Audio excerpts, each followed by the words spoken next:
Folks, it's a lot to walk away from. The guy who's going to be his number 2 over there is a guy that we also both know who does, his normal day gig is kind of what we do every day, and he's given that up, and he's given up an awful lot of money because he's a true American and a true patriot. That is Dan Bongino, and here he is basically saying goodbye to his audience. I got a call from the president, and he couldn't have been nicer, and I obviously keep the contents of it between us, but I think you get the gist about what it was about. And kind of broke down a bit because it was, this is now real. So President, Attorney General Bondi, and now Director, gosh, that sounds good to say, FBI Director Akash Patel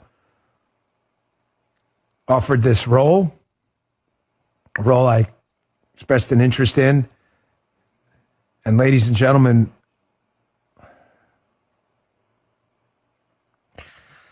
I told you, you see, it's hard for me.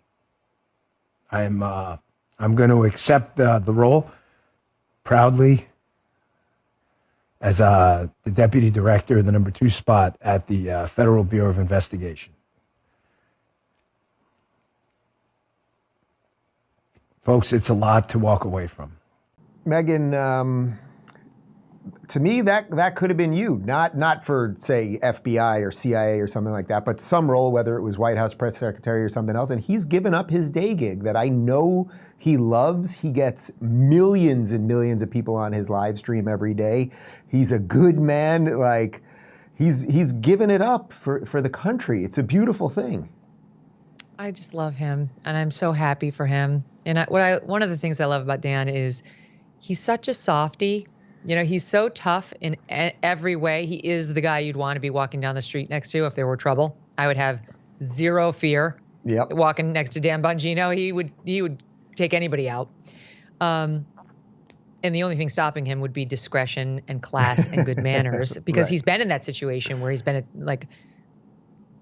harassed by protesters, and he didn't unleash his, black belt skills on them. He held it together because he's an appropriate person. But my point is simply, he could kill you. He could kill you. He could kill us both within 2 minutes. Yeah. But he'll cry too. He's a softie. He's a tender heart in there. And that's a great combination for any public servant. They'll have empathy for real people.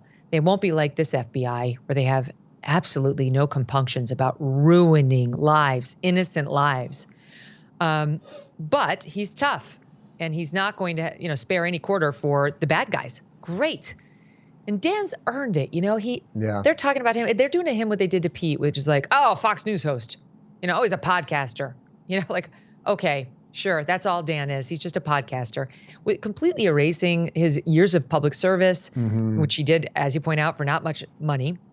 NYPD, a Secret Service detail, as an agent, and then had a near-death experience. Had bad cancer and went under the knife and really wasn't sure if he was going to make it, and tells a story about how in that moment, who called him on his cell phone? Donald Trump. Yep. The president of the United States called him up and, said all the nicest things. And he saw Trump's humanity a lot earlier than many of the rest of us did.